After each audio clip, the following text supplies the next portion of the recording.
Good morning, you are very welcome back. Now, despite not writing her first book until the age of 54, our next guest quickly became an international best-selling author with the debut novel, My Name is Leon. Just fantastic. Kit de Waal, good morning. How are you? I'm good, thank you. It's lovely to have you here. We had you here when you published My Name is Leon, and it was like this international darling of so many things. Life has been good since you published the book. Very good. It's just been a dream. You know, I'm doing something I love. I get people telling me I'm marvellous, so that's not bad. Yeah, it's fantastic. Dream job. Whenever we mentioned that, like, you're in here for that first book, it became a huge success. But writing your book, as we mentioned there, 56 before it was first published. Yes. Yeah. It's far from the traditional route.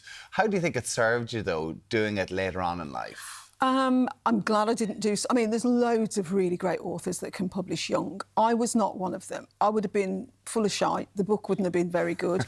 I was arrogant. I thought I knew about life the way lots of people do in their 20s. By the time my book came out and I was writing seriously in my 40s and 50s, I knew I didn't know a lot about life, that life throws you a curveball that you can't predict, that life isn't black and white. So I'm really glad I didn't start until I had a bit more humility and a little bit more wisdom. Because it was, I think you said that you didn't read your first, like, proper book until you were 23 years old, because you were brought up within the Jehovah's Witness religion, which was basically the Bible, right? Yes, yeah. So... And you read the Bible or nothing. And so I was put off it completely, put off reading. And I only started in my early 20s because I couldn't sleep. And I just had to have something to do. I gave up sex, drugs and rock and roll, and I thought, I'll put books in its place. And it wasn't bad. So I then got addicted to books, and it was fabulous. I really, you know, that was my hobby, that was my life. Yeah. And I read, you know, still reading. Still addicted to it. Could you give us a quick... what the premise or the beliefs of Jehovah's Witness and what that was like growing up? Essentially, they believe that God's name's Jehovah. He will destroy all wickedness, take all wicked people away from the earth, only leave Jehovah's Witnesses on the earth, and then Jehovah's Witnesses will make the earth a paradise. The big war is called Armageddon, and then after Armageddon, only Jehovah's Witnesses on the earth.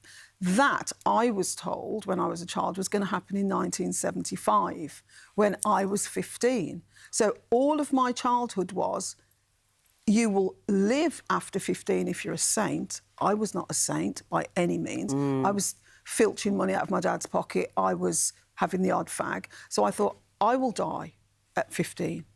So I grew up thinking I would die. And still Jehovah's Witnesses believe that Armageddon's coming any day now. If you talk to them on the street, they'll tell you that.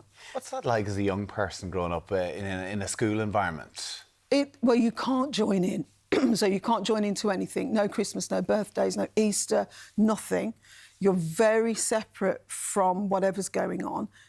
I also believed I was going to die, so why try? Why try and pass your exams? Yeah. Why try and read? You'll never leave school, that's what I thought. So you don't subscribe to the normal things of life.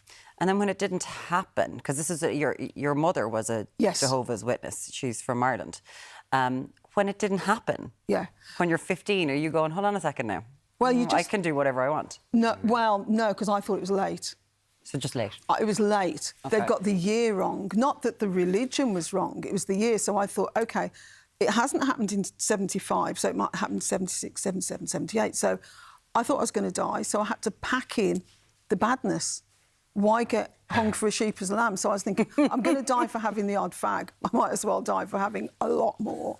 So you went for it? Oh, I seriously went for it, till I was about 22. Oh, 22. You then went into law for a number of years as well, and then, of course, wrote your first book, which was a huge success. Tell us about your new book, then. So it's just the best of everything, because there's a great story around this as well. Yes. What's this book about? This book's about Paulette. She starts in 72 when she's 29. She's ordinary. She would describe herself as just an ordinary person. She's the sort of person, if you're at a do, she'd be in the kitchen, she'd be washing up, she'd be making sure everyone else had something. She's, you know, in the background. no spoiler, but very early on, I think the second chapter of the book, the man that she's pinned her hopes on to have a baby, have a house, whatever, dies. And the rest of the book really is the profound effect that has on her, and nevertheless her capacity for kindness and mothering people she doesn't have to mother, and just her route through life, which is not always happy. Because motherhood is at the centre of this as well, in all of its forms and guises that it comes in, because it's not necessarily a biological need when it doesn't have to be a biological child that you'd be mothering. Discussing motherhood, it's tough because it's multifaceted. Yes. And everyone has an opinion on it. Yes. And putting it at the centre of this book, how was that for you? I'm fascinated by motherhood in all its forms, and we do a lot of mothering. You know, men and women do mothering. It's, you know, mothering is not, I have a baby, I look after my child. It's the kindnesses we show to our friends when they're in need. It's the affection we have for strangers, the kindness we have for strangers and for other people's children. And we all know there are some children you just take to. Whatever it is, you know, you've got a special little relationship with one of your friends or one of your nieces.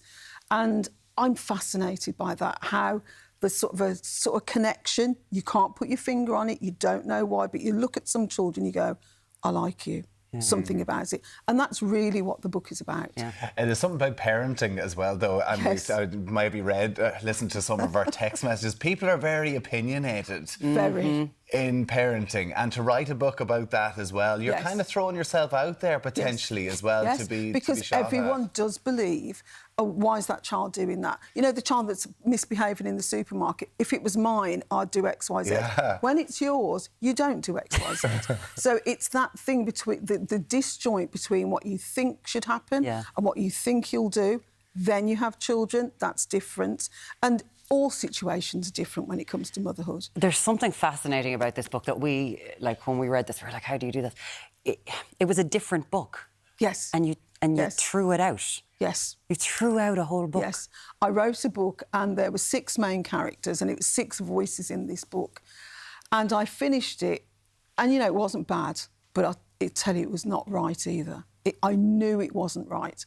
The character, it was stuffed full of character. There was too much plot. And I couldn't, well, I sent it to my agent and my editor, and we all went, that's not it. It's Paulette's story. She needs to be centre stage.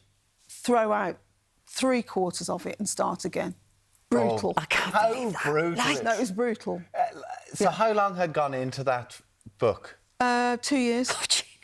Yeah. Wow. Yeah. But because you've had an international bestseller with Leon, you know, the pressure is on. Yes. So you want that harsh truth almost. And I'd rather have it now, you know, before, than when the book comes out and you get the reader reviews. Of course. And they say, oh, that's a bit busy, oh, I didn't like that. So do it yourself before you put it out there. Every writer wants to be proud of their work. You want to say, I love this book is great. You want to feel like that. I would not have felt like that. It must have felt like a loss, though. But, like, to be looking at hundreds, like thousands of words. Yes, it was about, I got rid of about 60,000. Wow. Yeah. So, but Paulette was a small part of that original book. Yes. What was it about her? Well, obviously, that made her that's main character. Right. Do you know, it's really hard to say because she's such a background person. But I knew this was the book that was going to put her to the foreground. The other characters were bigger, they were louder, but this quiet woman, I was like, yes, it's you. And the little boy that features in it was a baby in that other book. And he starts when he's about 3 and goes to he's 18. It's amazing how the stories just connect with you and what actually comes out. It is fascinating. Bernardine Evaristo on the cover as well. I'm sorry, saying, a profoundly compassionate novel. Bernardine Evaristo, like, I know, you couldn't dream. Get better. Yeah, absolutely. That is incredible. And Donald Ryan, sorry, I should just say Donald Ryan's on the cover as well. Gorgeous writing, as always. It's called The Best of Everything by Kit de Waal. Thank you so much for coming in and chatting to us today. Lovely to see you, Kit. Thanks a million.